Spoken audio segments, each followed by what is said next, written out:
No organism in nature can tolerate living in emergency mode for extended periods of time.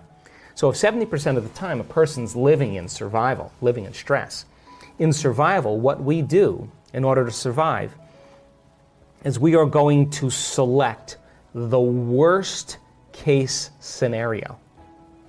And we are going to begin to plan our behaviors and our emotions in that experience, because anything less than the worst case scenario means we have better chances of survival.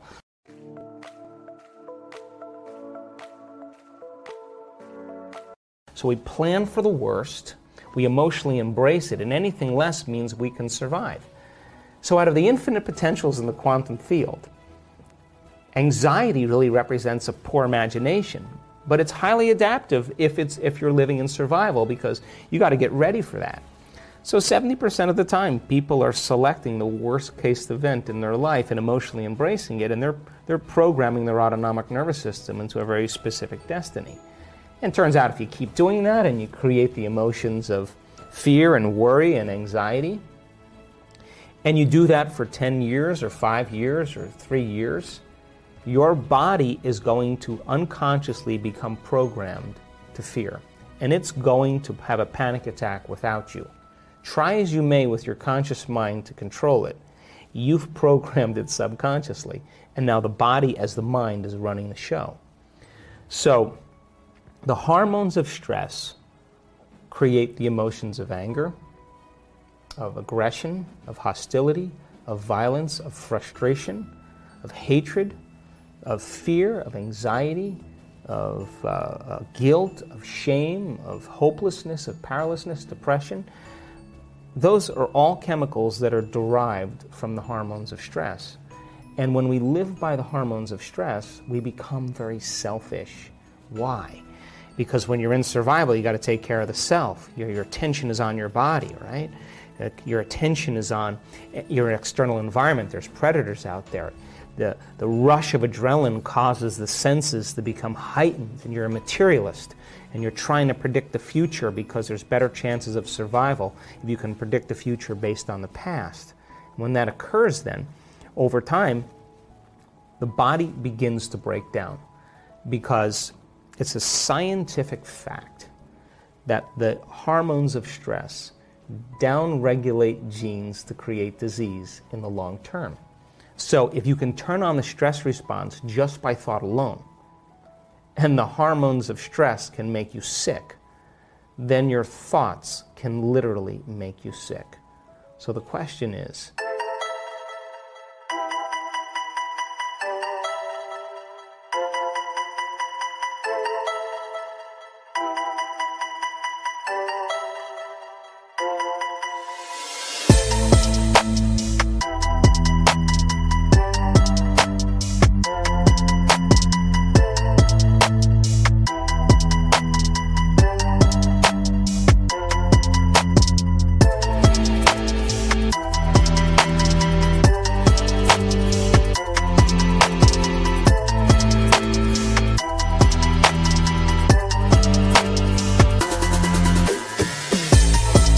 if your thoughts can make you sick, is it possible then that your thoughts can make you well?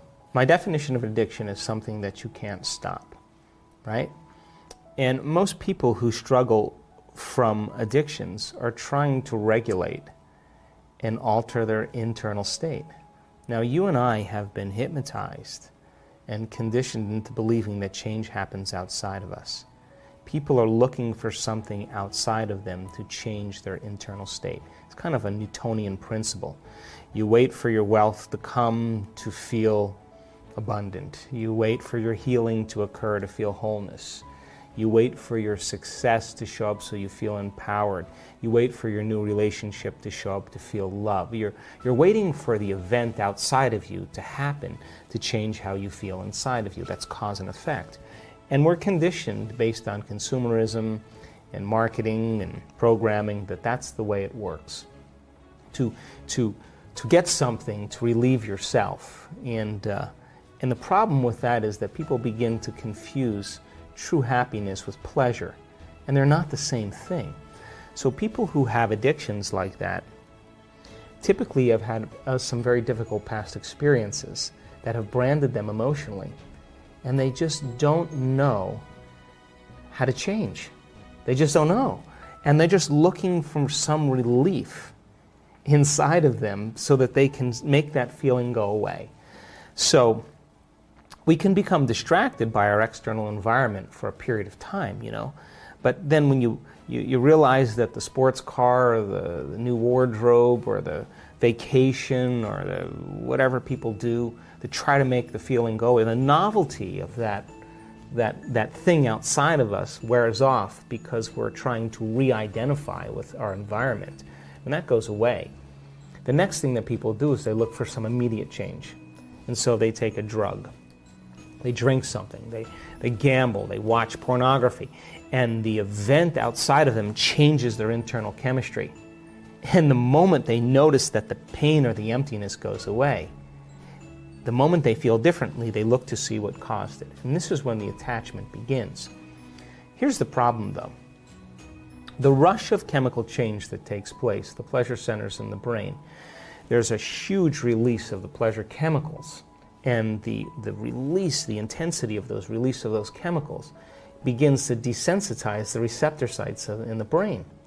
So as the brain chemicals are released and the receptor sites become desensitized, the next time you gamble, the next time you take the drug, the next time you shop, you need a little bit more the next time. So then what happens is the pleasure centers start to get recalibrated to a higher and higher level. So you're always going to need more to make that feeling go away. Sounds like an addiction to me. And so people get lost because then without the dependency on that external substance, the body, which has become the mind, is craving its relief.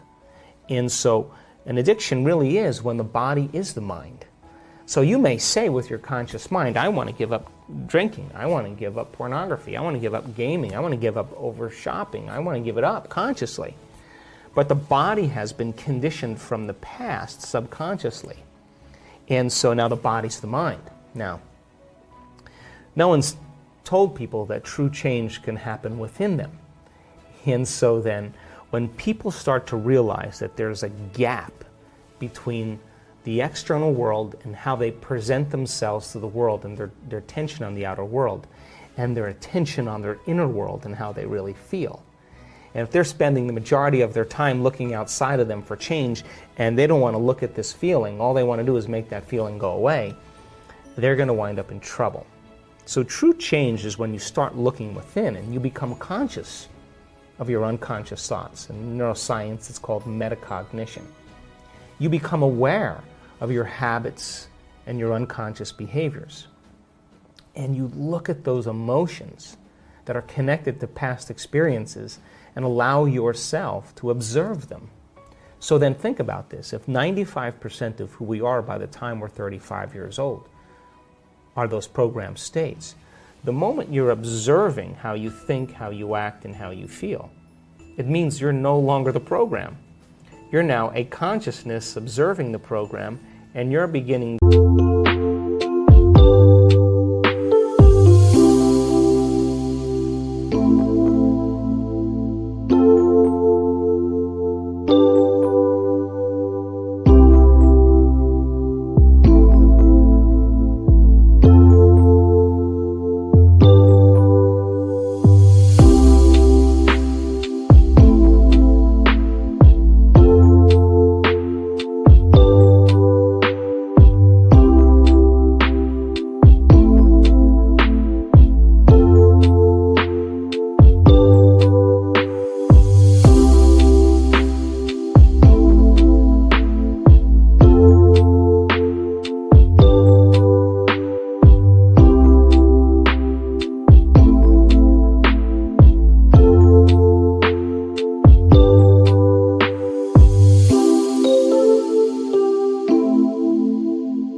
to objectify your subjective self. You are seeing yourself through the eyes of someone else.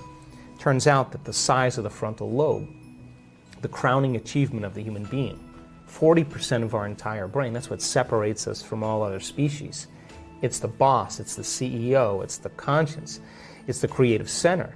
It's what speculates possibilities, it's what learns from its mistakes, it's what has intention, attention. It regulates and controls behaviors and emotional reactions. When your forebrain begins to turn on, when that begins to happen, you are now beginning to become the executive in your life. You're starting to gain more control over your life. If you're living primarily as the body-mind, then the hindbrain is looking for some chemical relief. So by the mere fact that you can begin to observe who you're being means you could modify who you are to do a better job in life. So then, going from the old self to the new self, I call that crossing the river of change. Because the hardest part about change is not making the same choices you did the day before.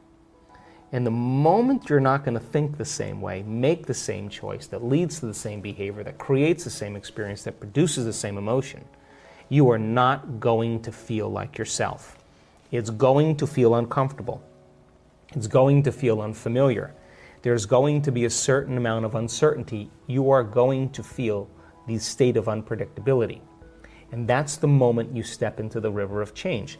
And the moment you step into the river of change, then that discomfort means you're in the unknown.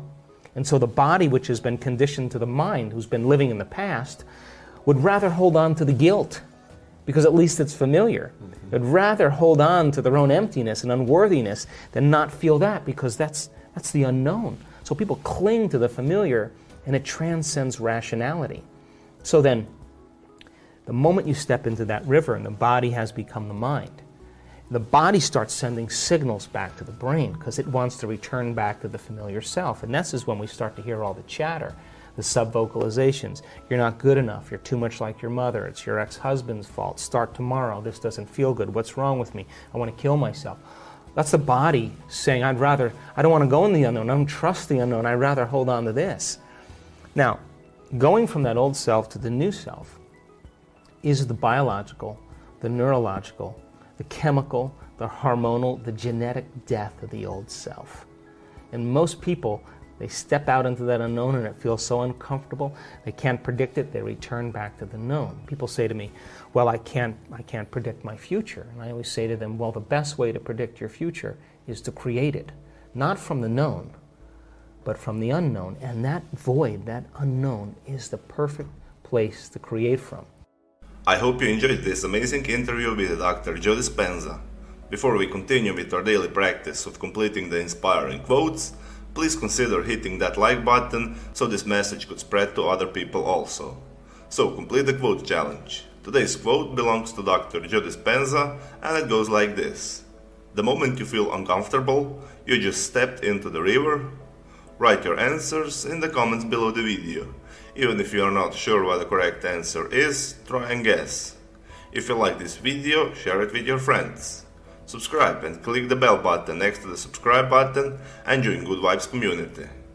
If you really like what we do here and want to support us, you can join our channel and our community for a symbolic fee and get many other additional features. You can do that by clicking the join button next to the subscribe button, or you can click on the link in the description of this video. Stay good and have a great day.